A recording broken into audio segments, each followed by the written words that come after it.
Morning, Steve in Chicago with the morning grain comments. Well, prices overnight were a little lower, and they're starting to gain a little momentum on the downside after the President of the United States tweeted overnight that he really didn't see China coming in and buying any ag goods. He also thinks that China does not come through with the positiveness of any trade deal, and that if he's reelected, he will make the deal even tougher for China down the road. We also noted that crop ratings, beans were unchanged, but corn went up 1 percentage point, kind of improvement in the central Midwest, while extreme western and eastern areas actually show a little bit of a decline. Monday's kind of all about numbers, and yesterday corn was rated 58% good to excellent versus 72 a year ago.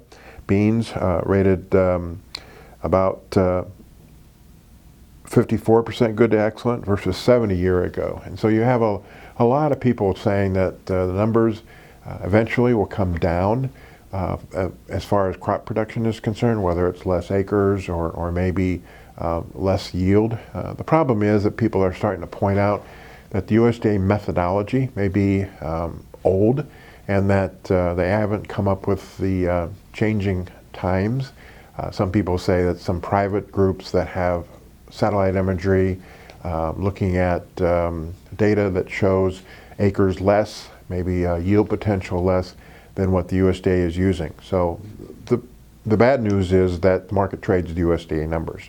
And if they are lower, we may be a year or so before we find out, given this extreme year of late plantings and stress on the crops from too much water to now not enough water, and losing growing degree days before we know what the actual final yield's going to be. Market, though, is trading like the farmer is the best farmer in the world.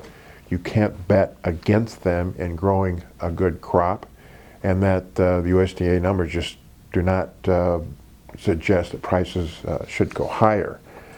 We also saw that winter wheat harvest is 75% done. Spring wheat still rated 73% good to excellent, but a little bit below last week and a little bit below last year.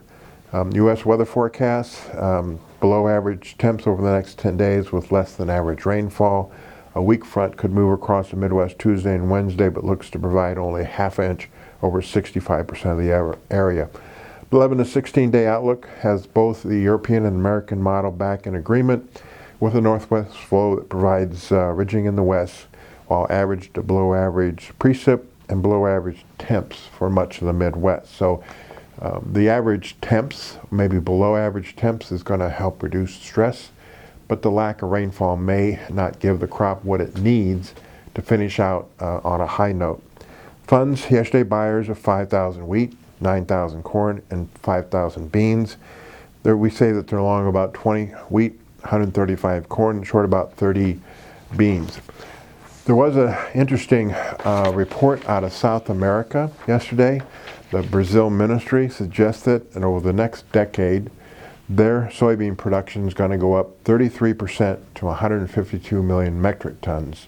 All of this kind of pointing towards the fact that the China trade issue between the United States could help their increased production, and also that China soybeans are a little bit higher protein and that offers something that China might want. Corn, as far as corn is concerned, they expect a 20% increase over the next 10 years to 114 million metric tons. So again, when you're looking at both corn and beans, competition from Brazil is going to continue to potentially cut into U.S. export demand. So we're a little bit lower because of the tweets from the President of the United States, and we're also trying to figure out, kind of reaching in the dark here, where the actual U.S. crop sizes are. As always, these are my thoughts and not those of ADM or ADM Investor Services. Have a safe and profitable trading day.